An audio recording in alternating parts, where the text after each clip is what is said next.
Yo, selamat malam Bapak Ibu teman-teman semuanya. Udah lama ya kita nggak live nih. Kita ngobrol-ngobrol.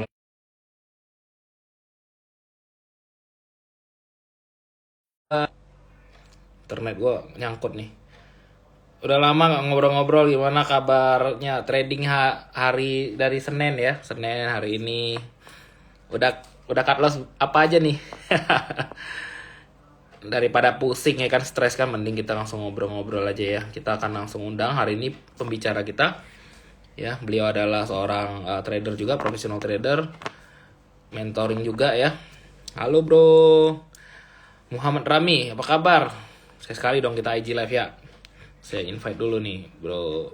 Mana nih Ijal? Ijal. Udah masuk belum ya?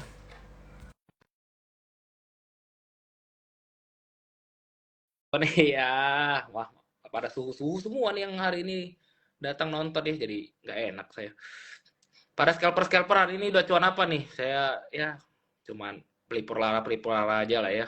Tipis-tipis. Kita nunggu Ijal mana nih? Ijal, gua ada invite nih, belum masuk ya. Ijal. Gue udah undang nih. Hmm, coba. Mana? Baru bergabung dia. Udah 35 orang ya, udah lama nih, saya mungkin akan lebih sering bakal ngobrol-ngobrol lagi ya. Udah lama. Halo, Koyuan. Lama nggak ngobrol-ngobrol tentang market. Gak lama sudah nih, mana nih. Udah invite belum masuk nih. Tidak dapat bergabung. Hmm, gimana kabarnya hari ini? Bang Ijal idola ya nih, Bang Ijalnya mana nih? Ntar saya chat dulu deh. Ijal, di mana lo?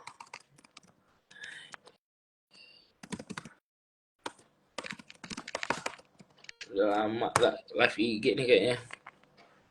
Undang orangnya gak bisa gue nih. Sudah berkali-kali diundang nih. Tuh, saya undang tuh. Saya udah request juga nih, Jal. Mana? Gak ada notif.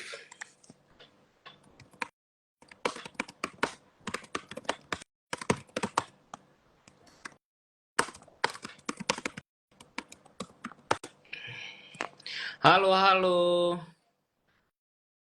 Helena 16. 16. Ijal tidak dapat bergabung. Kenapa ya tidak dapat bergabung ya? Aduh. Pas saya ulang ya. Hmm,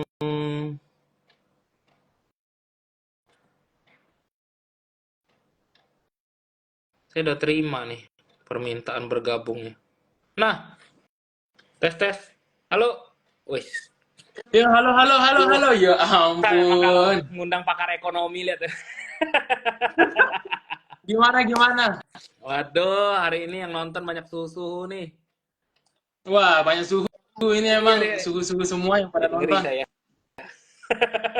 Iya, ini nggak apa-apa. Kita ngobrol-ngobrol aja lah. Santai aja. Aman, Aman ya suara gue ya? aman bro. Sama suara saya aman nih kan Oke, siap, teman-teman ya. siap. Waduh nih pada backgroundnya siap. Bapak lagi kerja di Ya, biar Badan hijau Intelijen pekat Negara ya. backgroundnya ya. Biar data intelijen negara. Anjay, jadi biorka. Ya, oke langsung kita mulai aja Jal. Kita Oke, ngobrol-ngobrol ya, santai aja ya teman-teman. gas lah. Karena kita Ya. udah lama nggak nge-live, saya juga udah lama nggak ngobrol-ngobrol nih sama teman-teman di IG ya, di teman-teman di Instagram. Perkenalkan buat teman-teman yang mungkin belum kenal, perkenalkan saya Ben Surya ya. Hari ini kita akan ngobrol-ngobrol dengan Bro Ijal nih, biar lebih akrab, biar kita panggil Bro aja nih. Bro Ijal ini adalah anak muda ya, yang luar biasa sekali. Internetnya putus ya. Tes tes, Jal. Baru perkenalan nih. Halo, Ijal. Lah, nge-freeze. Tes tes. Suara saya putus nggak teman-teman? Halo. Suara saya masih kedengaran, guys? Ini gimana sih Ijal nih? Halo, halo. Suara saya aman nggak? Iya, Eh, iya, aman. ah, Wah, putus nggak tahu Ijal. juga. Ini sorry, sorry. Ini kayaknya efek efek hacker nih. Kayak masa hacker di hack sih. Maklum pemula. Ya. Aman nggak suara Aduh. gua? Aman nggak suara? Aman, Suara aman, gua aman, aman aman. nggak?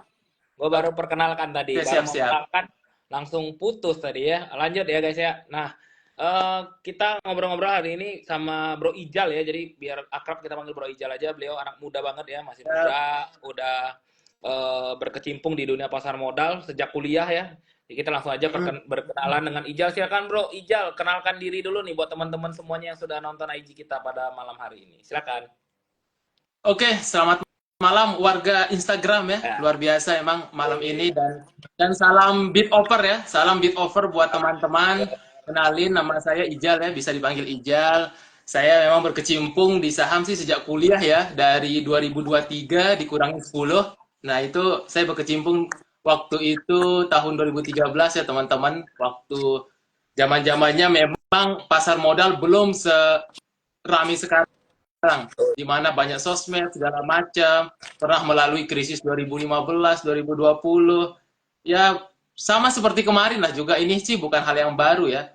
Yang kejadian di mana market kemarin minus 4%, hari ini technical rebound gitu. Yang penting tetap semangat aja. Itu aja sih untuk perkenalannya ya. Langsung tidak perlu basa-basi, langsung aja.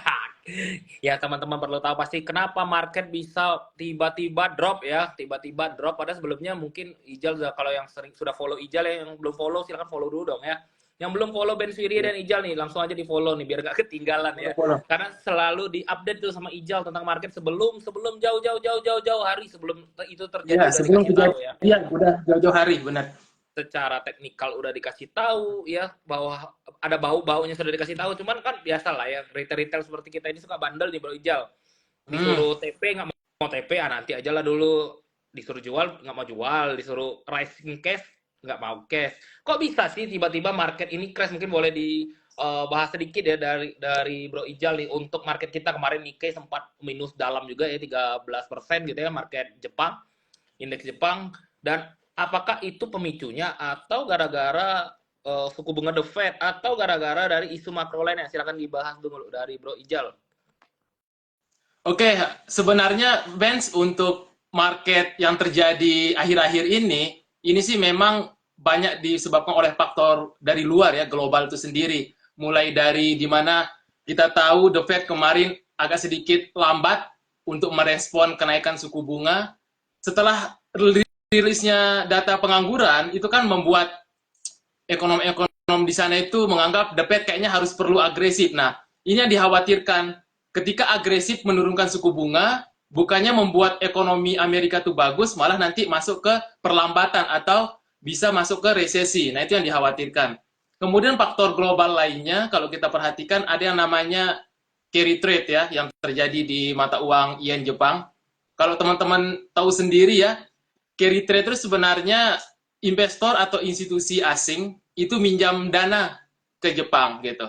Kita tahu sendiri Jepang dalam 5-10 tahun terakhir itu suku bunganya hampir minus ya, bahkan 0%. Nah, biasanya investor meminjam duit untuk mengambil selisih bunga. Nah, di Jepang kan murah tuh suku bunga. Kalau kita ibaratkan kita sebagai investor, kita pinjam aja dengan bunga 0%, kemudian dari hasil dananya kita taruh nih di saham bursa US, di kripto yang lagi happening. Nah, nggak ada hujan, nggak ada angin, memang kayak tahu bulat ya. Si pemerintah Bank of Japan ini, dia mengisyaratkan akan agresif menaikkan suku bunga. Nah, itu alhasil membuat investor yang tadinya minjem duit di bank Jepang itu kelabakan. Artinya dia harus mengembalikan, ada selisih yang bunga yang cukup besar cost-nya gitu. Mau nggak mau, gimana caranya? Ya pasti aset-aset yang ada di saham tekno terutama. Makanya dalam 3 hari kemarin kalau kita lihat itu bursa Nasdaq dalam banget kan, karena memang para investor yang minjem duit di Bank of Japan itu menjual semua. Di kripto pun juga sama. Kripto juga dalam beberapa bulan terakhir tumben semalam minus 15% kan. Nah, itu efeknya. Nah, dampak dari kenaikan suku bunga Jepang ini juga mengkhawatirkan posisi ekspor dari negara Jepang gitu. Dimana kita tahu dalam makroekonomi ketika nilai tukar sebuah negara itu menguat, nah itu juga nanti melemahkan ekspornya. Nah, ini yang berdampak ke emiten-emiten Jepang, khususnya yang bergerak di bidang ekspor, pada dibuang juga sama institusinya di sana. Jadi dia dari dalam dan dari luar lumayan yang menggoncang dari yen Jepang itu sendiri gitu. Nah, kemudian faktor yang lainnya juga sebenarnya kalau kita mencari alasan dari yang 10 tahun saya mengikuti market, itu pasti ada aja yang dibuat. Baik itu dari geopolitik, mau dari makroekonomi, selalu ada alasan untuk turun. Begitupun nanti ketika naik, selalu ada alasan. Yang terpenting adalah bagaimana kita meresponnya. Karena yang namanya market, kita dihadapkan tiap hari, pasti ada yang namanya naik dan turun gitu. Pasti itu kita akan hadapi. Namun bagaimana kita meresponnya, itu sih sementara yang menyebabkan sampai Desember ini juga kita tahu akan ada election, pilpres. Seperti narasi saya dari awal tahun, market 2024 ini memang very volatile. Karena apa ya, setiap election, kalau teman-teman lihat di pas pemilihan pilpres 4 tahun yang lalu gitu, di Amerika, itu tahun itu selalu market itu sangat-sangat volatile. Begitupun juga 2024. 2024 ini juga marketnya sungguh volatile. Kadang bisa tiba-tiba anjlok dalam, langsung rebound tinggi juga bisa. Hal ini juga terjadi waktu bulan Juni. Kita tahu indeks kita sekitar 6.700-an, naik ke 7.300-an begitu cepat dalam waktu sebulan. Begitupun kemarin, tiba-tiba anjlok 4%, hari ini pun sempat naik 1,5% gitu. Memang kita akan dihadapkan sampai Desember nanti kondisi market yang seperti ini. Nah, itu ya buat teman-teman yang masih nanya kok bisa ya Kak. Bullshit lah kalau kalian ngikutin semua tuh ada aja pemicunya beritanya aja ya. Kalau ibaratnya kita orang teknikal yang sudah ibarat berpengalaman tahunan, itu fenomena akan selalu ada. Berita itu memang gimmicknya doang ya. Berita itu gimmicknya doang lah. Entah itu perang lah tiba-tiba ada, entah itu tiba-tiba ada Japan carry trade lah kemarin ya. Jadi itu sebenarnya nggak usah teman-teman bingungin ya kenapa ada. Itu ada aja dibuat lah katakanlah dari elit global ya, terserah lah itu apa katanya, tapi itu namanya fenomena market ya jalan, selalu ada aja. Jadi untuk mengantisipasi itu supaya nggak terjadi, sebenarnya view dari IHSG sendiri itu bisa kelihatan jalan ya, view Ya, dari teknikalnya sendiri itu benar. udah kelihatan bahwa ada bau-bau mau turun nih dari bulan Juli. Itu Jumat kalau nggak salah saya ingat Ijal selalu bilang clear Porto Jumat, market di luar udah merah. Orang Indonesia bilang apa? Kita mah anti badai bos, IHSG kuat Benar, dia jalan. benar. Hari Jumat ingat nggak? Nah Waktu ini, Jumat tuh bilang bersih-bersih Porto, jangan belanja. Mana beli, ya kan? nah ini Akhirnya apa? Menyala sebenarnya Portoku. mungkin siapa Kenapa itu Jal? Bisa kasih tahu menyala Jumat ya? Portoku, super cuan. Ya ini sebenarnya teman-teman kalau saya lihatkan price action ya, coba saya lihatkan di Coba, sini. boleh. Liatin cat aja langsung. Nah, kelihatan itu. Silakan Jal. Nah, di sini teman-teman, kalau teman-teman yang tahu teknikal, sebenarnya ketika market kita sideways di sini, ini sudah kelihatan. Dari mana kelihatan? Nah, dari MACD-nya ya, indikator kekuatan tren. Nah, ketika MACD-nya di sini, teman-teman bisa cek tuh. Sejak dia sideways, ini histogram MACD-nya selalu mengalami penurunan nih. Kalau yang kita baca secara indikator ya. Nah ini, selalu mengalami penurunan histogramnya. Artinya, ketika dia sideways, justru kekuatan tren market tuh lagi melemah. Nah itu udah tanda-tanda sebenarnya sebelum kejadian kemarin minus 4% ini. Saya pun memang di luar ekspektasi sih, melihat kemarin turun sampai minus 4% karena bursa Jepangnya aja gitu. Coba bursa Jepangnya biasa aja, mungkin kita hanya turun 1%, 2% lah. Nggak sampai kemarin yang 4% gitu. Tapi dari price action, teman-teman harusnya udah bisa mengantisipasi. Ketika sebuah di dalam teknikal, itu udah lama sideways, apalagi ini berminggu-minggu ya, di sini area-area sekitar dari 9 Juli sampai akhir Juli, itu market kita sideways di sini. Nggak kemana-mana. Range-nya itu dari 7.200 sampai 7.300-an. Bolak-balik aja. Nah, disinilah puncaknya kemarin. Ketika ada berita dari global, Nikkei, Jepang semuanya ambruk, bursa Asia ambruk gitu. Black Monday lah katanya semuanya gitu dikeluarin. Padahal kemarin yang namanya di US itu diagung-agungkan. Wah, kita terus all time high, S&P, Nasdaq semuanya. Kok tiba-tiba berubah? Nah, memang di market itu kalau kita mengikuti news, itu kita akan bias nanti ke depannya. Mending kita ngelihat price action yang ada aja.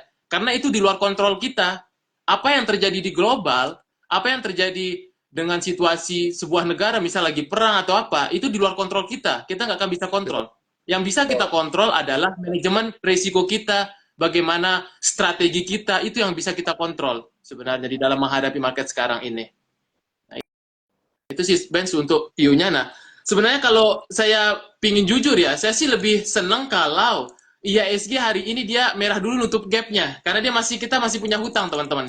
Nah, hutang gap-nya kita itu di sini nih, di area sekitar ini ya, kalau teman-teman bisa cek nih, kalau saya lihat kan. Kalau teman-teman pakai chart 1 jam, nanti akan kelihatan. Kita tuh ada utang gap di 6968.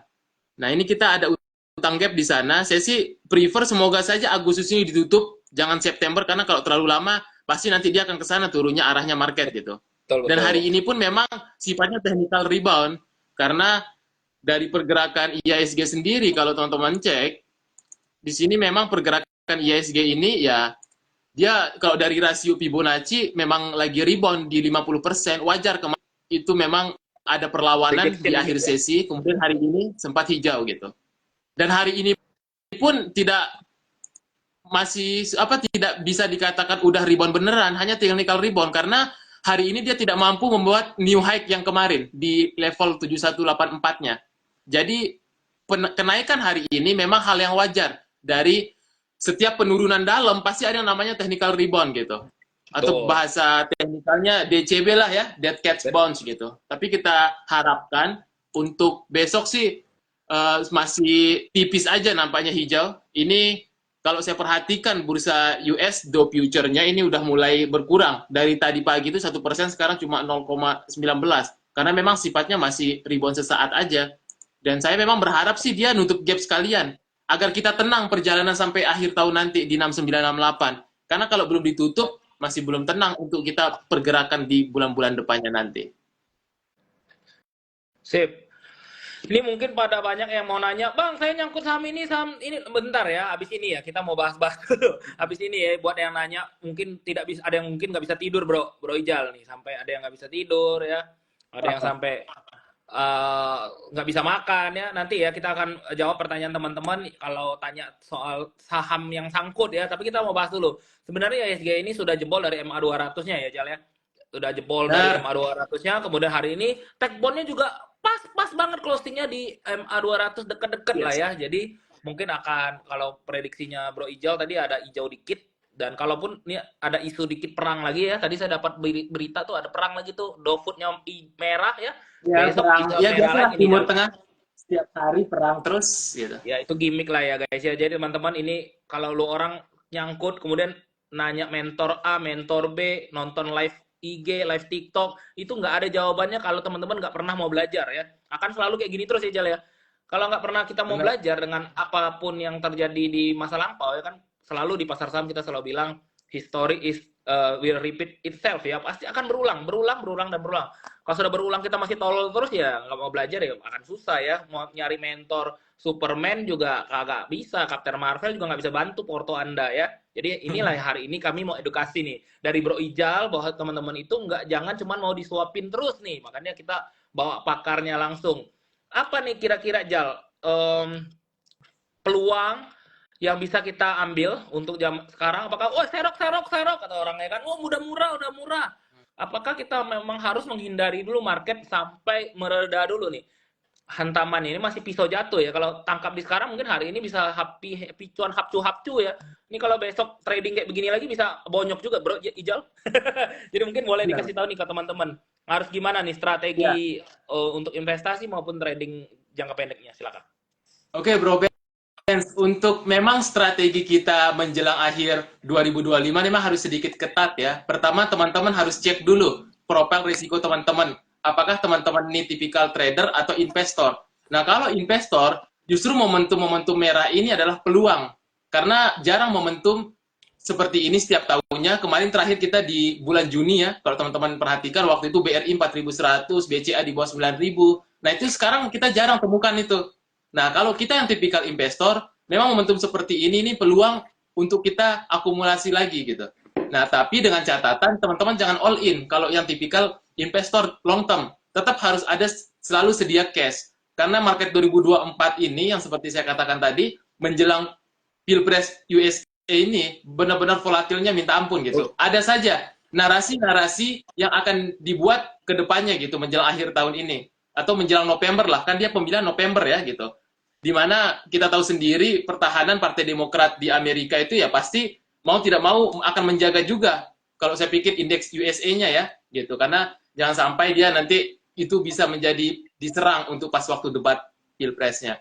Nah, kalau untuk yang tipikal trading, saya lebih menyarankan teman-teman memang kalau yang bisa jangka pendek hit and run dulu. Hit and run, memanfaatkan momentum-momentum saham-saham yang memang lagi ada yang rame gitu. Atau yang kedua, teman-teman bisa memanfaatkan saham-saham yang uptrend. Karena saham-saham yang uptrend itu lebih aman, teman-teman, dibanding teman-teman yang lagi downtrend. Karena ketika market seperti ini, teman-teman swing di saham downtrend itu malah tambah turun. Karena dia yang paling cepat akan tambah terus turun gitu. Sama seperti kayak gudang garam, Unilever, lihat aja. Market anjlok, makin anjlok dia gitu. Nah, beda halnya kalau saham-saham uptrend, kayak seperti Java, kemudian beberapa saham lainnya gitu. Nah, itu kan cukup kuat dia menahan ISG. Hari ini pun langsung reboundnya juga cepat gitu. Nah, itu mungkin bisa strategi yang teman-teman bisa lakukan. Tapi balik lagi ya, ke profil resiko masing-masing. Kalau misalkan udah jago trading, ya memanfaatkan momentum saja. Tapi kalau misalkan kerja kantoran, ya bisa untuk swing trading khusus di saham uptrend. Nah, itu sih yang bisa menjadi teman-teman catat untuk strategi kita dalam beberapa bulan ke depan ini. Sebenarnya gampang banget lah Jal ya. Market begini tahan diri sampai sudah agak mereda sambil koleksi-koleksi saham murah ya. Jangan koleksi saham gorengan, jangan kebalik ya. Saham gorengan dikoleksi, saham Astra di tradingin, kebalik ya, jangan ya. Iya, benar. Jangan sampai saham-saham kayak BRI, kayak Big Cap gitu atau brand itu malah ini kan. Soalnya emang ketika market nanti rebound itu saham-saham Big Cap sih paling cepat. Makanya saya lebih prefer sih lebih seneng teman-teman di banking kalau lagi diskon, apalagi Mandiri. Kita tahu sendiri itu kuat banget dah asingnya kalau saya bisa lihatkan nih. Sekalian saya lihatkan chart aja kali boleh, ya. boleh. Mandiri, BMRI ya guys.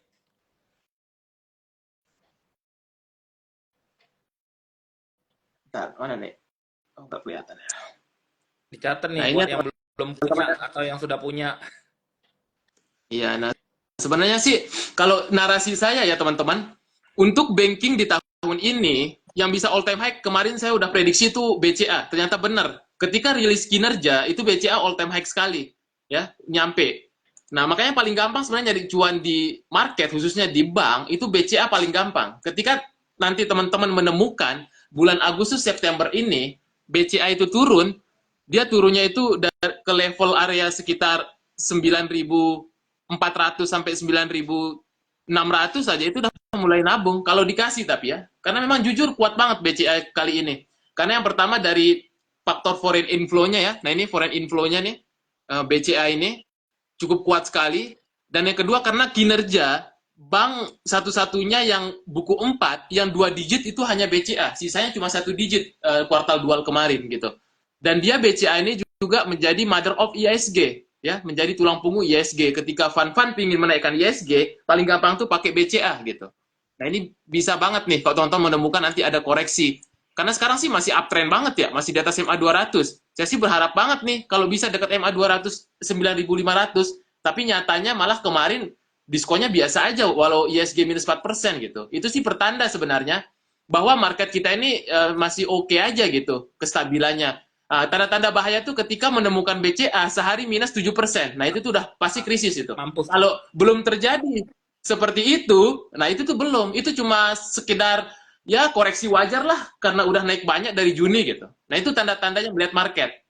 Itu BCA jadi acuannya. Kalau BCA dia nggak minus 7% sehari, itu sih belum ada apa-apanya, itu cuma ya koreksi biasa, ntar juga akhir tahun balik lagi semua pada ke atas gitu. Nah, itu cara melihat paling gampangnya sebuah kondisi market ya dari BCA gitu.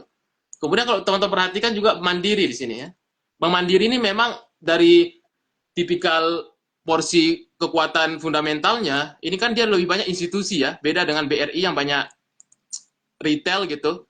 Nah, Bank Mandiri ini juga memang masih stabil di atas MA 200 yang masih uptrend banget, beda halnya dengan bank BUMN lainnya, BNI dan BRI. Makanya tahun ini sih yang paling kuat itu harusnya sih jatuh kepada Bank Mandiri, karena memang struktur dari keuangannya segala macam tuh kuat banget, dan dari jumlah porsi investor retailnya juga nggak sebanyak BRI. Makanya proyeksi saya tahun ini BRI paling mentok 5.000 atau enggak 5.200, susah untuk all time high. Karena berbagai kondisi nanti kita cek di kuartal 3. Kalau misalkan kuartal 3 ini lebih buruk dibanding kuartal 2, kemungkinan sih tidak akan se-happening 2023. Karena agak beda pergerakan market 2023 dan market 2024. Kan banyak orang bilang, wah BRI nanti akhir tahun bisa all time high lagi gitu. Udah beda narasinya, karena dari struktur fundamentalnya itu berbeda dengan 2023 banking kita yang sekarang. Oh. Yang paling masih bagus tuh 2 digit hanya BCA gitu. Makanya kalau teman-teman misalkan untuk yang kestabilan, itu jatuh pada Bank Mandiri. Tapi kalau untuk yang misalkan yang murah, ya jatuhnya ke BNI, BRI gitu. Karena memang dari segi harga mereka masih di bawah. Tapi kalau untuk BUMN dan swasta, ya jatuh ke Mandiri dan BCA tahun ini yang paling akan kuat gitu. Dan dari narasi inflow asingnya juga terlihat gitu. Bank Mandiri ini beda halnya nih. Kalau tonton saya lihatkan BBRI. Selain narasi dari investor retailnya yang paling banyak sekarang 500.000 orang. Nah ini nih teman-teman cek. Rasio antara inflow asing dan outflow-nya itu kan lebih banyak outflow-nya dari awal tahun. Ini udah kelihatan gitu. Ini udah kelihatan. Kalau misalkan nanti kuartal 3-nya kinerjanya ini tidak sebagus tahun lalu atau bahkan turun atau bahkan dia turun juga dibanding kuartal 2, nah itu sih biasanya stagnan aja. Paling sampai akhir tahun 5.000 sampai 5.200 paling mentok gitu. Karena secara price action juga BRI ini dia paling mentok kemarin 5.000 gitu. Belum kuat dari awal April nih nggak pernah balik lagi di atas 5.000-nya gitu. Di sini nih kelihatan dari price action-nya kalau teman-teman cek nih tuh, ya kelihatan banget nih. Ya di level area inilah 5.000 ini benar tuh. Kalau nanti misalkan dalam 2 bulan inilah September Oktober belum juga balik di atas 5.000, ya proyeksi akhir tahunnya segitu kurang lebih. Tapi kalau teman-teman yang memang narasinya ini pingin invest sampai 2025 gitu, ya nggak masalah. Asalkan long term view. Dan teman-teman memang kita tahu sendiri BRI kan dividennya besar gitu. Tipikal invest yang untuk dividen juga. Nah, namun tetap teman-teman harus mengatur porsi cara belinya. Jangan sampai all in. Karena pasti saya yakin yang nyangkut di atas 5.000 itu banyak tuh. Pasti banyak. Banyak banget 5.000, 6.000 lah gitu. Karena kebiasaan retail tuh selalu beli FOMO di atas. Ketika market udah di atas baru FOMO gitu. Ketika waktu murah, fundamental bagus, takut beli nyicil. Nah, itu memang tipikal investor kita. Makanya nggak heran ya market maker seneng. Tipikal retail FOMO main di atas, apalagi kayak saham-saham IPO gitu. Selalu yang menjadi korban orang-orang yang nggak mau belajar, kayak Cegas, ISEA, segala macam. Itu kan pasti banyak yang FOMO di atas, nggak mau pas waktu anjlok di bawah awal-awal gitu. Memang begitulah memang ekosistem market kita. Karena nggak bisa ya, namanya pasar modal memberikan cuan untuk semua orang. Pasti ada yang rugi.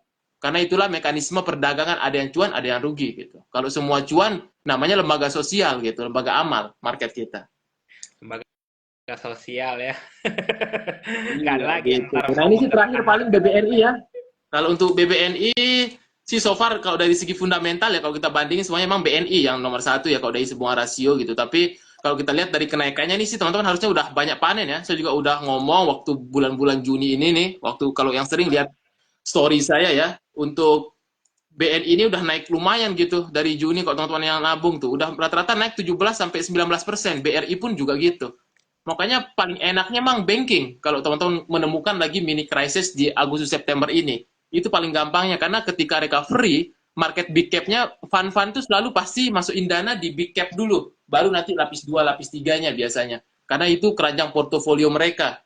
Apalagi yang akhir tahun kita kenal dengan window dressing ya biasanya ya saham-saham banking. Rata-rata fund-fund basket keranjang portofolionya ada di banking gitu. Nah, itu yang paling gampang yang sebenarnya. Wah, ini Oke. kayaknya ada yang nonton ya. Saya. Bandar Isia inisialnya I ya, kayaknya nonton dia ini I. Tapi bukan Ijal ya. Ntar dikira gua lagi bahaya, bukan lah. Mana ada market maker story-story begini. Gue gak ikut-ikut sebut merek ya. Iya, pokoknya ini Gue udah. aja di depannya bisa ini, bisa Bensfiria juga bisa gitu. Nah, Ya udah. Oke. Nah, kita tadi pertama pasti strategi yang paling simpel adalah banking ya. Walaupun Ijal dari tadi ngobrol benar. BCA, ada aja Jal retail yang baru beli BCA di 10.500 tuh ada aja Ya, anjir.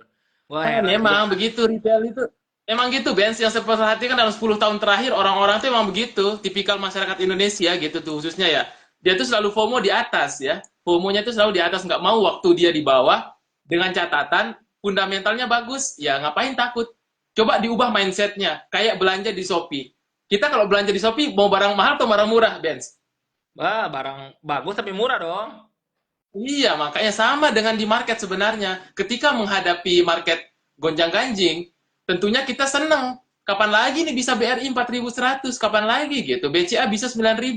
Nah, itu yang harus mindsetnya ditanamkan ketika nanti beberapa tahun ke depan menghadapi market-market seperti ini. Itu sih paling gampangnya. Karena saya kemarin juga pernah gitu ngobrol-ngobrol, ada orang dari Surabaya, dia tuh memang dalam 5 tahun terakhir fokus banking aja, nggak pernah beli yang lain. Hmm. Ya cuan setiap tahun, perform dari Januari sampai Desember cuma di banking aja fokus, baik itu dia trading ataupun investasi, ya intinya fokus memahami yang udah ditahu karakternya gitu. Kalau saya Nah, itu sih syariah, sebenarnya di nabungnya market apa itu. Bang Ijal? Kalau dia aja. Kenapa? Kalau saya investor syariah, fokusnya Ya beli apa nih kan nggak boleh BRIS beli banking. dong. Paling gampangnya kalau banking BRIS, karena BRIS itu yang memang dijagat banget sama fund-fund ya. BRIS karena satu-satunya bank syariah terbesar juga yang monopoli lah ya, ekspansi ke Timur Tengah. BRIS kalau yang paling gampang dibanding bank syariah lainnya. Kalau untuk yang bank syariah, misal teman-teman investor syariah nih, saya nggak BCA nggak bisa bang, ya udah BRIS aja pilihannya. Tinggal teman-teman masuk pakai price action, Tuh, cara nabung cicil. ya Nah nggak itu yang sampai dibujuk terpenting, teman-teman lagi. harus belajar. Ya setidaknya bisa baca market lah view-nya, karena chart itu ibarat kompas. Teman-teman kalau nggak baca chart, nggak bisa. Nah itu ntar di market itu tidak tahu arah, tidak bisa baca Oh, kompas tuh akan tersesat. Ya, tidak bisa baca chart, tersesat di market ntar. Gitu. sip. Teman-teman silakan ya, siapkan pertanyaan. Kita akan tanya jawab sama Ijal di bawah Ya, ya, yang boleh, di boleh. kolom Nah. komentar. Ditanya aja bebas ya. Di kotak Ditanya. kolom komentar ya, yang di bawah ada tanda tanya itu, ntar diisi aja. Saya lanjut dulu nih nanya-nanya ke Ijal sebelum jawab pertanyaan dari teman-teman ya.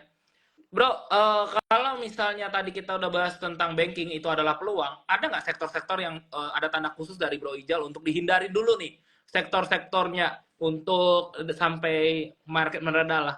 Jangan trading di saham itu dulu atau jangan berinvestasi dulu di saham itu, ada nggak?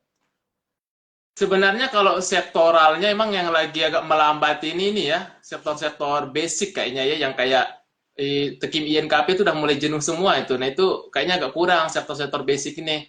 Sama paling nggak, sebenarnya sih nggak bisa dihindari ya, karena di setiap sektor tuh walaupun secara sektoral dia turun, ada aja yang saham-sahamnya memang melawan sektornya gitu. Sebenarnya sih nggak ada khusus yang harus dihindarin ya. Kalau tech gimana Selama aja? kita bisa melihat sebenarnya peluang gitu. Baik itu misalkan sektor properti, komoditas, itu saham-saham call, tergantung sahamnya sebenarnya kalau saya melihatnya. Karena ada di beberapa saham, misal contohnya lah katakanlah let's say komoditas. Komoditas emas. Kalau kita ngelihat yang paling uptrend apa emas? Kali ini Bro Benz, kalau Bro Benz dia saya tanya coba. Apa emas? Yang Emas. paling uptrend? Hmm. Bukan dari blue chip loh. Padahal kan dia kita tahu sendiri ya, narasinya all time high terus loh emas dunia. Tuh. Nah, Kalau kita lihat yang besar-besar kayak MDKA, Antam kan sudah melambat ya. MDKA benar, nih coba, Jal. kurang. Pesap Karena ya. dia memang MDKA itu selain emas ada choppernya juga, namanya juga Merdeka Chopper ya, chopper tembaga. Nah, kita tahu Pesap. sendiri tembaga lagi turun. Nah, itu tuh Ada yang jago nih. membuatnya kurang. Nah, justru sektor emas ini banyak dilapis dua. Itu di pesap. Dan itu yang uptrend. Tuh. Pesap gitu. Nah, itu tuh sebenarnya kalau kita bilang hindarin sih nggak bisa kita hindarin ya, kita tinggal ngambil peluangnya aja.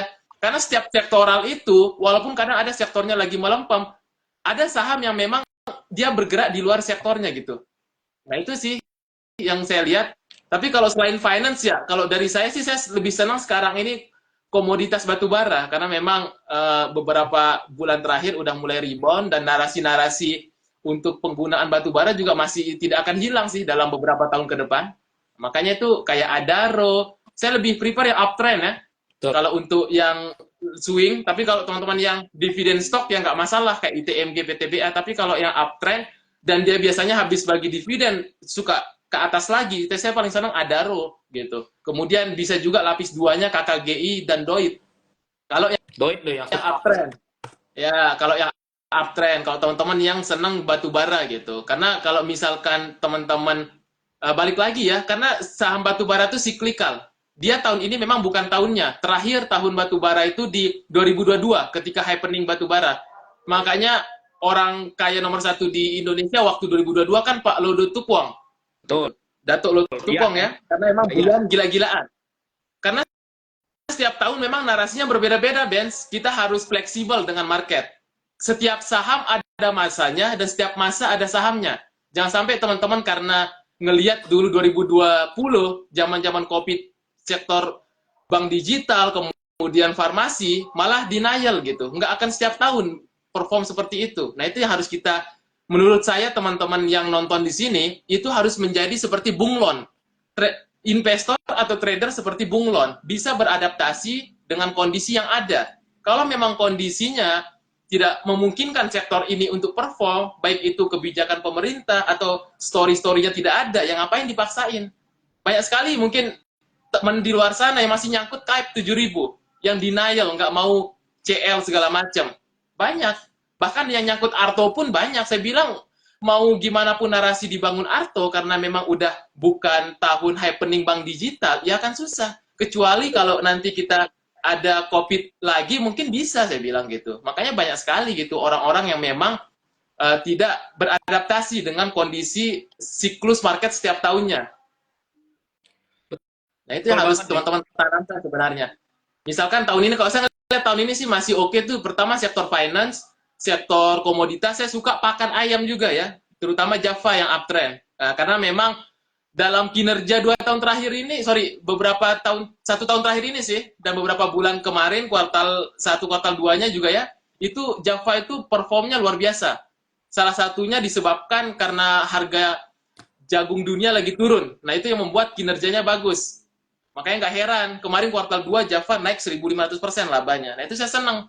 Justru ketika market merah-merah kayak gini, ketika ada diskon, Sikat ya tuh. itu saya senang tuh, sikat Java tuh. Karena dia masih uptrend banget.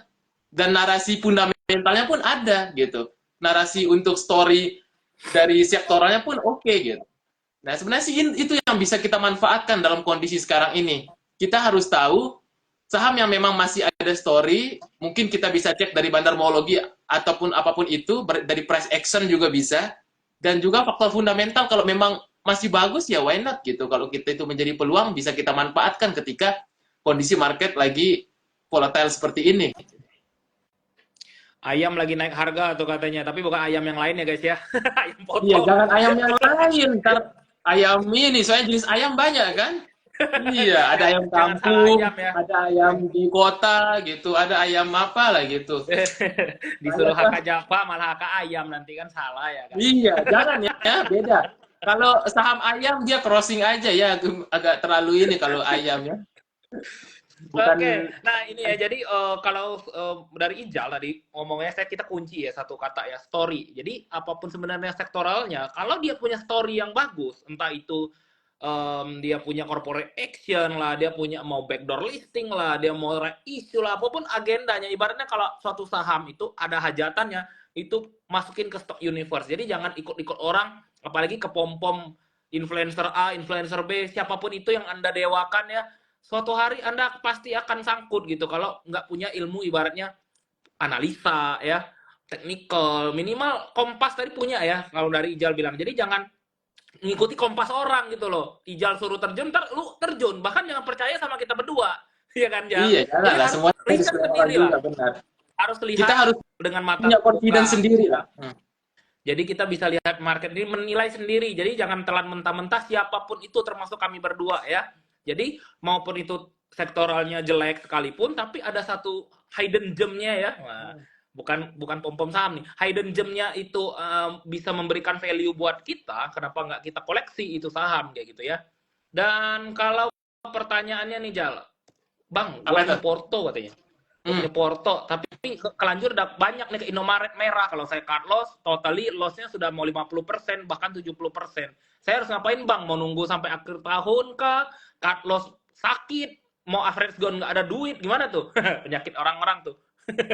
Silakan Nah, Bro Ijal. sebenarnya sih Gue juga pernah ngalamin itu awal-awal gue terjun di market ya, dimana gue senang ngumpulin saham gitu, kayak supermarket gitu, senang aja ngumpulin, karena memang wajar teman-teman, itu kesalahan ketika pemula terjun di market awal-awal seneng banget tuh ngumpulin 10, 20, bahkan sampai 50 saham di portonya gitu. Seneng banget mungkin mau jualan kali ya gitu, mau jualan kayak di supermarket.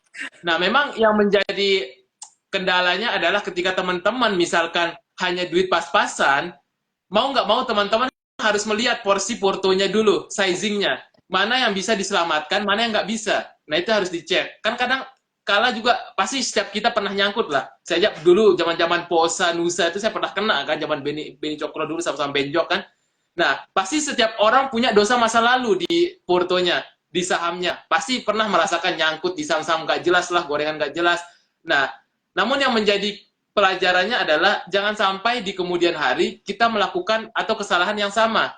Paling tipsnya kalau misalkan porto banyak seperti itu, untuk penyelamatannya kalau misal tidak ada dana ya, cek dulu saham yang memang udah tidak bisa diselamatkan. Itu lebih baik dibuang. Kalau memang tidak bisa diselamatkan dan kalau bisa keluar ya, kecuali dia udah katakanlah suspend kayak waskita itu mah susah. Mau gimana pun kita harus nunggu dia buka suspend dulu kan. Nah itu Tuh. mungkin biar apa? Biar ada cash dulu teman-teman. Biar teman-teman ada cash. Ini in case kalau teman-teman tidak ada lagi bisa top up dana ya. Tapi kalau misalkan bisa top up dana ya buka di rekening lain, jangan di rekening yang sama. Kalau saya pribadi, anggap itu akun buat untuk belajar, menjadi dosa masa lalu teman-teman. Biar teman-teman selalu ingat ketika mengambil posisi, wah saya dulu pernah kayak gini nih sehingga nyangkut. Nah itu bisa menjadi warning teman-teman ke depannya gitu. Itu sih untuk strateginya yang saya pikirkan ya, kalau misalkan teman-teman, kalau misalkan in case dananya cuma pas-pasan ya harusnya dipilih dulu porto yang memang tidak bisa diselamatkan, dan kalau misalkan minusnya masih dikit gitu atau porsi sizingnya masih dikit ya nggak apa-apa dibuang untuk di switch ke sektor lainnya. Bahkan Warren Buffett pun sama ya, kalau seorang investor ya value investor, dia bahasa cut loss-nya itu dia lebih ke switching namanya ya, lebih ke switch. Kayak misal kemarin dia di saham Paramount Picture ya, yang untuk industri film di Amerika, dia kan cut loss juga Warren Buffett, di switching ke saham Apple, saham Bank of America gitu. Jadi investor hebat manapun pasti pernah yang merasakan ada kesalahan dalam meletakkan portofolio investasinya. Oh. Namun mereka langsung cepat sadar. Nah, kadang-kala retail itu kan banyak yang denial, nggak sadar gitu. Bilang, ah besok bisa naik, bisa naik. Nah itu tuh, apalagi di gorengan keras. Kayak misalkan contoh IPO nggak jelas gitu. Kayak Atla, STRK, ah besok bisa naik lagi 500. Ya nggak bisa, apalagi Tuh. kalau model IPO gitu. Yang udah dari bandarmologi IPO, udah distribusi banget, ya ngapain? Mau diangkat lagi sama market makernya. Nah itu yang sering menjadi kesalahan, karena faktor denial yang tidak mau mengakui kesalahan ketika salah posisi dan nyangkut udah 50%. Nah, itu yang membuat seringkali kita nyangkut gitu. Kalau nyangkutnya di BRI, di BCA, mungkin bisa nyangkut terhormat. Tapi kalau nyangkutnya di gorengan, kayak misalkan kena di waskita katakanlah, itu kan banyak banget duit investor retail ya yang telat keluar gitu. Nah, itu kan bisa menjadi waktu yang sia-sia aja menunggu kapan buka suspendnya gitu. Pilih-pilihlah kalau mau nyangkut, kalau saran saya. Kalau misalkan mau nyangkut, pilih-pilih aja sahamnya gitu. Nyangkut di banking lah, itu masih wajar lah. Teman-teman hold 1-2 tahun juga bisa balik gitu. Tapi kalau di gorengan, ya mau doa sampai keluar darah pun, Tuhan pun angkat tangan. Nggak bisa katanya. Saya pun angkat tangan kalau Anda salah kayak gini, kata Tuhan gitu. Nah itu yang harus teman-teman tanamkan ya. Kalau usahakan kalau nyangkut, nyangkut pilih-pilih lah. Kalau emang terlanjur nyangkut, jangan sampai nyangkut di saham-saham nggak jelas, nggak ada story, fundamental nggak ada. Ya ujung-ujungnya akan menjadi permanen gitu. Nyangkutnya nggak bisa keluar. Nah, itu sih yang memang saran dari saya, kalau bisa sih teman-teman sebelum entry dicek dulu. Saya ini plannya mau apa? Kadang-kala kan orang misal contohnya mau scalping, nyangkut jadi swing, nyangkut lagi investor. Nah, itu seringkali saya temukan teman-teman yang baru, planningnya itu menjadi investor dadakan, bukan investor yang terencana. Bedakan investor dadakan sama yang terencana. Kalau yang terencana, pasti dia tahu, oh, ini udah BRI udah turun 30%, saya cicil dulu lah 10% dana. Beda orang yang denial, yang investor, kok belinya 6.000 BRI? Itu mah bukan invest, namanya trading kalau beli di atas gitu kan. Nah, itu yang seringkali memang belum tahu plannya itu ketika mau beli sebuah saham. Nah, itu yang harus teman-teman rencanakan. Plan your trade dan trade your plan. Nah, itu yang paling penting sih Betul. menurut saya. Apapun yang teman-teman tipikalnya, mau investing, mau trading, baik itu swing, position, atau scalping, harus ada yang namanya trading plan, gitu. Agar memang nantinya ke depan teman-teman tidak ada kata nyangkut lagi. Nyangkut itu kan karena tidak disiplin dengan trading plan, gitu. Nah, itu sih kalau Itu dari saya sih. keren banget Ijal ya. Udah bener kan Ya. ya teman-teman ya yang nonton nih. Nggak salah kan saya hari ini undang Ijal ya kan? Nggak salah kan kita hari ini live Ya di IG. sharing aja, sharing pengalaman aja yang terjadi. Karena saya Kita pernah mah merasakan, Ben. Jadi saya betul. tahu gitu kondisinya.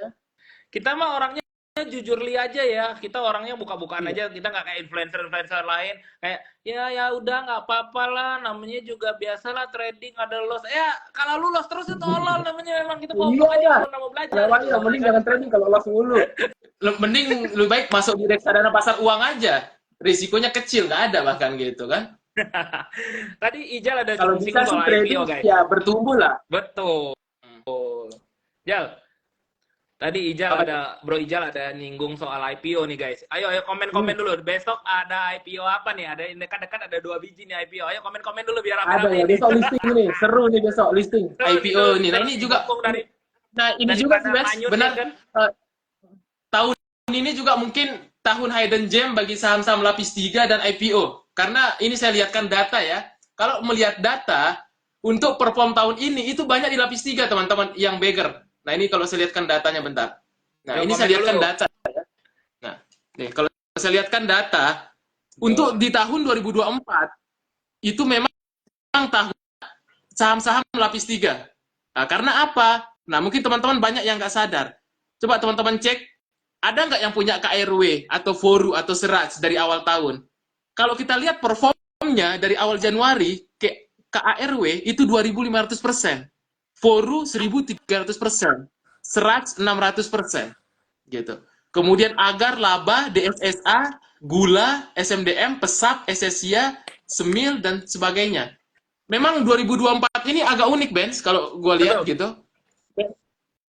Kalau gue lihat 2024 ini, memang untuk yang top perform beggar itu bukan di OMPP lagi. Itu justru di saham-saham lapis 2, lapis 3, yang ada corporate action-nya.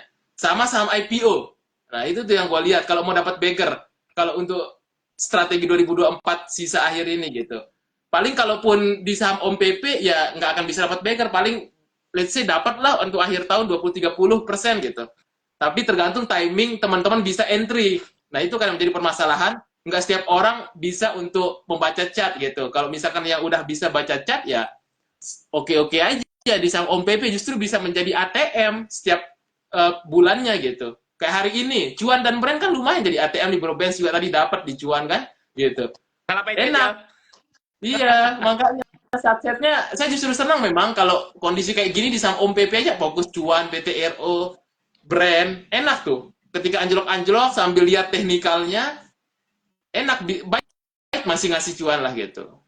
Nah ini banyak banget Oke. pertanyaan tentang IPO nih. DOS besok IPO nih.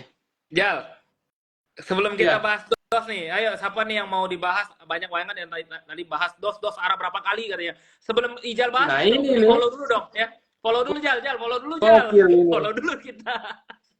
Nah masalahnya ini bukan ini yang megang, saya sih nggak terlalu kenal ya, yang megangnya itu unraternya Samuel ya, tapi kayaknya MM-nya ada, saya lupa tuh. Saya sih belum tanya ya untuk MM-nya siapa gitu. Biasanya kalau teman-teman punya link di dalam market itu kan selalu ada bisikan tembok biasanya. Bisikan Tembok-tembok tuh suka bisa tembok. bicara. Biasanya tembok-tembok suka bisa bicara. Siapa yang lagi megang proyek bro ini? Oh cukup tahu. Biasanya di dalam market maker itu pasti di situ-situ aja muternya. Orang-orangnya sama. Karena jasa market maker di IASG kita kelompoknya di situ-situ aja muter. Jadi kalau udah tahu ya paling saling tahu aja gitu. Oh ini gitu. Cukup tahu aja. Nah, tapi kalau gua lihat DOS ya, coba kita lihat ya. Yuk, Untuk dari gas. rasionya DOS ini nih, teman-teman. DOS ini kalau kita lihat sendiri memang dia masuk kategori yang lot kecil ya. Mirip-mirip dulu zamannya ISEA lah, lot kecil gitu, sekitar berapa, 4 juta ya Benz ya? ISEA Isinya kalau 3 nggak juta. salah ya. 3 juta isinya. 3 jutaan ya. Nah, ini 4 juta dengan kemarin penjatahan sekitar 0,35 sampai 0,7 lah untuk penjatahannya. Kalau saya lihat sih besok sih harusnya kalau melihat dari sisi penjatahan itu semoga aja di lock ARA ya gitu. Kayak mirip-mirip Guna lah di lock ARA karena memang dari segi sizing lot publiknya ini kecil banget. Harusnya sih IF ini terakhir live itu sih karena besar ya jumlah lotnya itu nggak arah gitu. Tapi IF kalau melihat lot kecil, penjatahan kecil kayak gini ya semoga aja kita harapkan bisa lock arah. Kalaupun tidak lock arah sih justru enak juga untuk kita tradingin satset gitu ya. Untuk kita tradingkan satset ketika listing hari pertama, saya pun sering share lah ya gimana tips trading hari pertama gitu dengan pakai bid offer atau price action chart 1 menit gitu. Nah itu saya pun mungkin teman-teman follower saya sih udah lama ya yang udah tahu gimana set tipsnya ketika bahkan saya udah buatkan juga kayaknya di reels itu tipsnya lupa sih saya itu. Nah itu bisa teman jadikan peluang kalau misalkan besok dos tidak arah. Tapi kalau ternyata arah ya mau nggak mau karena kita kemarin dapatnya jatah kecil ya harus ada yang berani ngambil resiko yaitu nembak arah. Tapi yang berani ambil resiko aja ya kayak Guna kemarin kan dia ARA 3 kali gitu ya. Nah itu teman-teman harus memakai OLT yang satset. Nah terutama CP itu Bro Benz. Karena memang CP ini mirip-mirip MG ya. Kalau untuk antri hari pertama itu cepet juga. Saya sering nembak juga tuh kayak Guna kemarin ARA gitu kan. Nembak-nembak emang seru gitu. Nah itu bisa teman-teman manfaatkan. Tapi kalau untuk view-nya DOS ini sih kemungkinan probabilitas besar sih bisa ARA untuk bertahan. Semoga aja kita harapkan ya. Tapi tipikal Samuel Sekuritas itu maintain suka panjang. Nah ini terakhir kalau saya lihat kan teman-teman ya, itu Samuel itu terakhir di live. Nah bisa saja skenario-nya kalau misalkan tidak ARA atau ini mungkin nanti view-nya itu bisa seperti live ini chartnya. Yang penting sih biasanya dari harga IPO-nya itu biasanya suka beggar gitu. Kalau kita lihat harga IPO-nya berapa 135 ya, ya minimal 200-300 nyampe lah dia biasanya. Nah, saya nggak tahu nih, apakah nanti market maker di balik DOS ini memakai skenario ARA berjilid atau tidak ARA, tapi nanti di-maintain kemudian. Karena tipikal market maker dalam dunia IPO beda-beda. Ada yang tipikal langsung digas, kayak Om PP gitu, digas terus pokoknya, kayak cuan gitu, dari awal sampai akhir. Ada juga yang tipikal hancurin dulu, baru naik kemudian, biasanya tipikal market maker BUMN, sampai BUMN gitu kan, kayak Metel, Pegeo, itu semuanya kan tipikalnya dihancurin di awal, kemudian dinaikin kemudian gitu. Tergantung balik lagi kalau dalam dunia IPO itu karakteristik underwriter-nya. Karena beda-beda style market maker gitu. Bisa juga kayak model-model ISEA langsung dinaikkan beberapa bulan selesai proyek udah kelar gitu. Yang terpenting teman-teman sambil cek broker summary-nya ya. Kalau saya saranin kalau teman-teman memang untuk yang mendalami bandarmologi IPO ya, tetap cek bagaimana jumlah inventory barang. Karena jujur, sebenarnya paling gampang tuh di dunia IPO. Karena kenapa? Teman-teman bisa ngelihat jumlah barangnya itu dari awal. Karena semua barangnya kan pasti ada di market maker. Beda halnya kalau saham-saham yang udah berpuluh-puluh tahun listing, itu memang harus seni melihat bandar broker summary-nya. Tapi kalau untuk saham IPO akan mudah terdeteksi. Mau dia pecah barang ke beberapa broker, karena jumlah size-nya akan ketahuan. Kan jumlahnya misal katakanlah DOS 4,8 juta lot. Sorry, 4,5 juta lot. Ini. Biasanya market maker kan minimal ngambil 80% gitu ya. Biasanya gitu. Nah, lihat aja. Kalau dalam 1 bulan Agustus ini, belum ada broker yang ngejual 4 juta atau 2 juta aja. Minimal setengahnya biasanya. Itu tanda biasanya selesai proyek. Kalau udah jual setengahnya, 50%-nya, katakanlah 2 juta dari 4,5 juta, nah itu udah bahaya. Tapi kalau ternyata DOS ini sampai full akhir Agustus kok yang sellernya belum banyak ngejual sampai 2 juta, ya berarti masih ada potensi kepentingan proyek di IPO ini gitu. Tapi memang harus teman-teman jeli ngelihat yang namanya IPO ini beda-beda karakter. Ada yang IPO dia kurang bensin, akhirnya dia crossing-crossing, kayak misalkan TOSK, Meja, dan segala macam itu ayam. Ada dia yang bensinnya banyak, kayak saham-saham Om PP. Makanya saya menantikan sih saham Om PP. Kalau saham Om PP itu, apapun yang terjadi, nembak terus sudah di market tuh. Arah tembak terus. Nah itu beda kan saham konglomerat, IPO, sama bukan konglomerat. Kalau yang kayak Om PP, Anthony Salim, saya sih optimis, beggar tuh gampang. Kalau mereka berdua, karena ada historinya. Tapi kalau di luar itu harus ada sedikit seni, teman-teman. Harus memang teman-teman harus riset-riset lagi, kulik-kulik lagi dia gitu. Itu sih untuk view saya sih untuk besok DOS sih, apapun yang terjadi sih, mau arah juga oke, tidak arah juga oke sih gitu. Oke, thank you banget Ijal nih, komplit banget ya buat soal DOS nih. Dan jadi buat Ah, teman-teman ya, kalau di sini ada yang nasabah CP ya, yang nasabah CP under kita, yang under saya atau under Ijal, japri aja ke saya kalau mau pasang di ARA, tapi ya jangan all in lah. Toh kalian orang kalau pesan 100 juta, allotment itu cuma 0, berapa tadi Ijalnya kecil banget karena dia IPO strategik nih. 0,3 kalau nggak salah, main 0,7, ha. Pokoknya dikit lah, cuma tiga, kurang dari sejuta dapatnya. Ya 100 juta kurang dari sejuta lah, dikit banget lah ya. Jadi kalau Dikit misalnya yang mau banget. nambah porsi, ya teman-teman mau nembak arah, besok arahnya di berapa? Jal, 135 tambah 35%. Iya, tambah 35%, tuh 135-nya berapa tuh? 182 tadi ya kalau nggak salah. Jadi kalau teman-teman yang mau ngorder Kurang ya, lebih kalau lah, saya saya belum ordernya buka bisa, ya. saya kan ngordernya lewat sistem ya, sistem CP itu Benar, jam enaknya sudah gitu, teman-teman bisa ntar jam hubungin aplikasi. Bro Benz, karena biasanya lebih cepat ya. Jadi yang sudah pakai CP ya, sudah pakai KB Walburi Sekuritas, ntar japri saya aja untuk nembak arah. Kalau yang belum punya CP gimana Bang Ijal? Nah, itu langsung aja follow Bang Ijal ya. Itu Iya, ada tinggal di link ya open aja di bio ada. di Ntar biar bio-nya bisa Bro diskusi di Ijal grup. yang nanya, "Bro Ijal, gimana sih saya mau belajar baca IPO, mau bisa baca bid offer waktu IPO, saham-saham tahu market sebelum crash?" Itu langsung japri Bro Ijal aja ya, langsung di-follow nih guys buat teman-teman ya.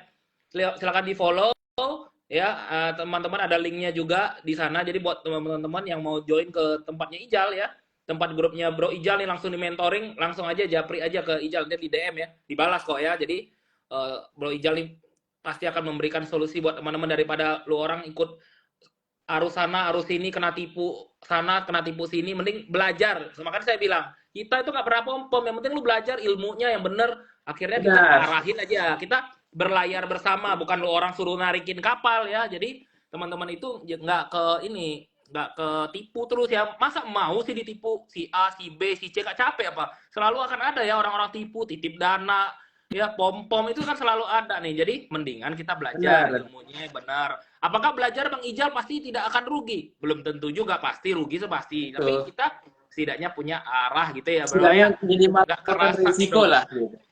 Betul, udah 1 jam nih Bro Ijal. Sebelum kita closing nih untuk IG kita pada malam hari ini, mungkin kita akan bakal sering ngobrol-ngobrol ya sama Bro Ijal ini, karena Ya boleh nggak boleh. mungkin Nah itu semua banyak ilmunya. pertanyaan juga bro, coba dicek-cek tuh Ini pertanyaannya banyak tuh. banget, nggak bisa ke ini bro, nggak bisa kejawab ini. Iya, ini pertanyaan kayak running trade nih, kayak running trade begitu rame. Di kotak message saya banyak banget ya. Jadi mohon maaf nih buat teman-teman yang belum bisa kejawab. Nanti kalau yang sudah di grup silakan tanya di grup juga ya. Saya ada juga di grup Ijal, Ijal juga ada di grup saya. Tanya, Pokoknya mungkin saya jawab juga ya. Sebenarnya gini teman-teman, kalau golf ya banyak banget yang nanya saya golf. Golf itu memang tipikalnya nanti itu kayak model-model PDPP sama BDKR. Nah itu teman-teman coba cek chart PDPP sama BDKR. Golf itu tipikal lot jumbo. Jadi teman-teman harus sabar. Biasanya market maker tipikalnya dibikin 3 sampai 4 bulan sideway biasanya. Cara proyeknya mereka, karena ini juga untuk golf ini ya, nih kalau teman-teman cek nih cara view-nya nih, saya lihatkan nih golf. Nah, karena golf ini kalau teman-teman cek, ini kan masih sideway ya, kita enggak perlu debatkan, ini pasti sideway banget nih, konsolidasi. Nah, biasanya kalau yang lot besar itu pasti jenuh dibikin sideway, karena memang golf ini ya bukan konglomerat seperti Om Pepe sama Anthony Salim. IPO konglomerat yang paling baik itu cuma di Anthony Salim sama Prajogo Pangestu. Sisanya sih teman-teman harus bisa jeli untuk membacanya. Misal contoh kayak golf. Sideway seperti ini, memang sih teman-teman lebih enak ATM kalau saya sebut. ATM itu apa? Teman-teman beli dekat-dekat supportnya, jual resistnya, karena memang akan teman-teman jenuh. Kalau menunggu kapan jalan golf bisa naik 250, 260 bang, lama. Karena memang tipikalnya kalau lot besar seperti ini, lot jumbo di atas 10 juta, barang publik, walaupun semua barang yang pegang tuh banyak di MG gitu, itu pasti akan jenuh teman-teman. Karena tipikalnya pasti akan dibikin setway beberapa bulan seperti ini. Nah ini senada juga dulu, kayak PDPP. Tipikal MG tuh kayak gitu mainnya. PDPP juga dulu saya ngikutin. Bahkan saya dapat bagger PDPP ini, wah minta ampun lamanya itu. 6 bulan kayaknya itu, nggak kemana-mana tuh, 3 bulan nih saya lupa nih, PDPP contohnya. Dulu PDPP sebelum diproyekkan naik, tipikal MG, ini karena saya lihat banyak sekali yang nanya golf-golf gitu. itu dari November sampai Maret berapa? Berarti berapa bulan tuh, Benz? November sampai Maret? Lama ya, 12, 1, 2, 3, 5 ya? 5. 5-6 bulan lah. Nah, 5-6 bulan itu dibuat sideway. Retail mana yang nggak jenuh? Kan tipikal retail itu, khususnya retail di Indonesia, pinginnya sekali beli seperti rudal Kim Jong-un. Langsung wush, naik. Ya, sekali beli. Kalau dibikin sideway seperti ini, susah kan? Jenuh, Pak. Nah, memang gitulah, teman-teman. Tipikal market maker di Indonesia beda-beda. Ada yang sengaja memang dibikin jenuh kita, khususnya retail, agar kita buang-buang barang gitu. Ini kayak PDPP. 6 bulan dibikin jenuh, habis dibikin jenuh, ditarik, gila tuh. Dari 100, ditarik sampai 600 tuh. Hanya beberapa bulan aja setelah jenuh. Memang teman-teman harus seni mempelajari tipikal market makernya. Dari mana tahu? Dari historinya. Nah, itu harus teman-teman memang belajar, gitu, riset, mau meluangkan waktu aja itu. Sebenarnya sih gampang gitu. Yang penting kita mau meluangkan waktu belajar, karena bisa, karena terbiasa. Kalau nggak pernah dicoba, tidak akan pernah bisa. Gitu. Makanya teman-teman, ya mau nggak mau harus yang namanya kita di market itu tetap belajar. Karena kita semua ini adalah murid. Market itu adalah guru kita bersama. Itu Betul. yang poin pentingnya adalah, teman-teman. Kita ini semua murid, saya pun tetap belajar. Walaupun saya udah 11 tahun di market, ya tetap saya belajar banyak hal yang baru. Baik itu bid offer, baik itu situasi makroekonomi. Selalu market itu memberikan pelajaran baru. Maka dari itu kita harus tetap dinamis ya, dan tetap adaptif gitu. Adaptasinya itu benar-benar di market yang kondisi sekarang juga, apalagi 2024 gitu. Itu sih poin pentingnya yang teman-teman harus bisa tanamkan agar tetap survive beberapa tahun ke depan. Gitu, Bro Benz. Keren banget nih guru, weh, disuruh sering-sering live bareng Enggak sama lah, Dijal, kan gimana Jal? kita semua murid, tetap guru itu adalah market, Mister Market itu guru kita bersama. Oke. Jal, udah gak kerasa ya, sudah 1 jam kita ngobrol-ngobrol, mungkin kurang dan lebih, kami mohon maaf ya. Jadi buat teman-teman yang belum follow, buruan follow kita sekarang berdua ya, Ben Siri dan Ijal, karena kita bakal lebih banyak ngobrol-ngobrol di market nanti ya. Kita akan sharing, Iya, boleh, pokoknya boleh. intinya satu closing statement dari Bro Ijal lah untuk teman-teman nih. Tadi udah nih, kita semuanya murid dan market. Satu lagi closing statement dari Bro Ijal untuk teman-teman market besok menyambut IPO DOS. Gimana nih Jal untuk market besok? Untuk sebenarnya market apapun, mau besok, mau beberapa bulan lagi, mau beberapa tahun lagi, yang penting teman-teman tetap semangat, jangan pernah untuk bilang tidak mau belajar, dan ketika teman-teman mau entry, harus ditentukan dulu. Saya ini planningnya mau swing, mau scalping, mau invest, atau mau apa. Itu yang poin pentingnya. Kadang-kala kan yang sering terjadi adalah kita tidak tahu, saya saham ini mau swing atau mau scalping ya gitu. Nah, itu harus ditentukan dulu. Ketika teman-teman bisa menentukan itu, nantinya teman-teman juga pasti akan tahu plan yang terjadi. Kalau merah, apa yang akan dilakukan? Kalau hijau, apa yang dilakukan? Karena setiap metode scalping, investing, ataupun swing, ataupun apapun itu pasti akan berbeda strateginya. Baik itu teman-teman nanti ketika scalping, ya harus tahu gimana cara keluar exitnya, swing juga harus tahu gitu. Nanti next lah kita bahas gimana tips swing sederhana, tips scalping gitu ya. Ini kita perkenalan aja. Nanti kalau semua kita bahas di sini sampai jam 1 malam juga nggak kelar-kelar kita. Gitu. Siap. Thank you Tapi banget tetap Bro semangat Ijal ya aja belajar.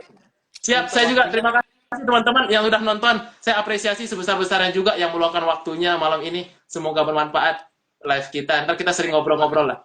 Siap. Jadi buat teman-teman ya yang mau langsung di mentoring sama Ijal, langsung aja DM Bro Ijal atau klik link di bio-nya ya, langsung sekarang. Sekarang jangan lupa. Sampai jumpa lagi teman-teman di market besok. Semoga kita semuanya bisa happy cuan semuanya, sukses untuk kita semuanya. Thank you Bro Ijal. Kita ketemu lagi di Ya, next sama-sama yuk. live IG. Thank you, Thank you thank you. Bro. Sampai jumpa.